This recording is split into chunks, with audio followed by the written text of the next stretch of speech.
井伊直政のその後。どうする家康に学ぶ日本史。武田軍団を引き継いで活躍した赤鬼。小牧長久手の合戦では武田の急進を引き継いだ直政は井伊の赤備え赤鬼と恐れられ、以後も徳川軍の中心として活躍した。井伊直政のその後を詳しく見ていこう。井伊家は北家藤原氏の所領で、平安中期に藤原友助の子友康が浜名湖北岸の飯野屋に住んで井伊氏と称したのに始まっている。直政の祖父と父は2代にわたって今川氏に殺されている。直政は17代目の井伊家の子嗣だが、徳川家康は井伊家が松平家よりもはるかに由緒正しい家柄であることを知っていた。そのために家康は15歳になった直政と鷹狩りの途中に出会うと、迷うことなく直政を家臣に加え2000石を与えている。当時は家柄が尊ばれた時代で、家康は直政を破格の待遇で迎えたのである。16歳になった直政は初陣の戦いで家康の寝室に忍び込んだ敵の忍びを討ち取るという手柄を立て、3000石に加増されている。家康は自分が大事にしていた栗毛の馬を直政が欲しがると惜しげもなく与えたりしている。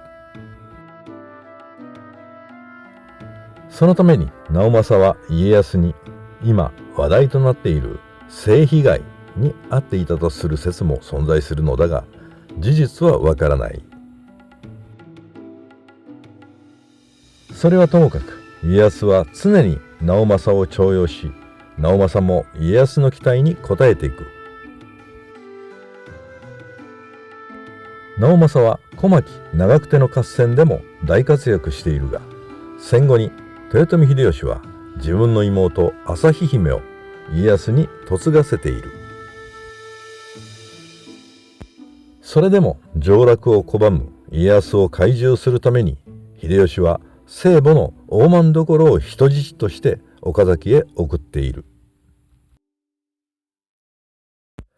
そのために家康はしぶしぶ上洛するが、家康家臣の本田重次は大政所と旭姫の部屋の周りに薪を積んで、いつでも火をつける用意をして、まさかの時に備えた。ところが直政は大政所と旭姫の部屋に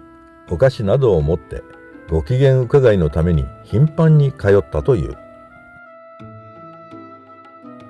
そのために大政所の女中たちからは、井伊殿、井伊殿と大もてであった。本田重次が直政を非難すると、直政はまさかの時に大政所と旭姫を刺し殺すのに顔をしっかり覚えているのさと平然と答えたという。やがて大阪へ戻った大政所から直政には大変世話になったという話を聞いた秀吉は、同行した直政に脇差しを与えるとともに守護家に叙任している。この時に直政は家康の元から出奔した石川数正と茶室で同席することを秀吉に求められた。すると直政は、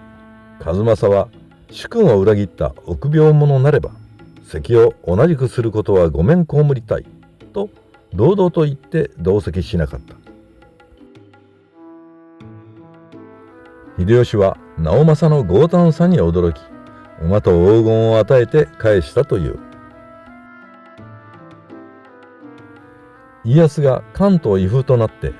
江戸城に入城すると、30歳の直政は徳川家臣で最も多い美濃は12万石を与えられている。直政は関ヶ原の戦いでも東軍の主力として最前線で戦っている。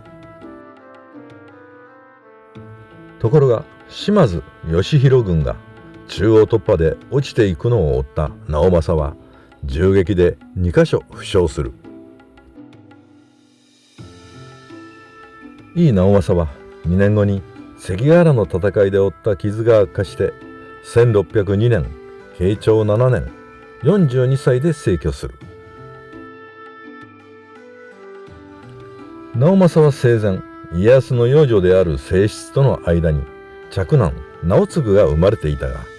同じ年に側室阿子との間にも直孝が誕生していた。直政は家康と正室に気兼ねして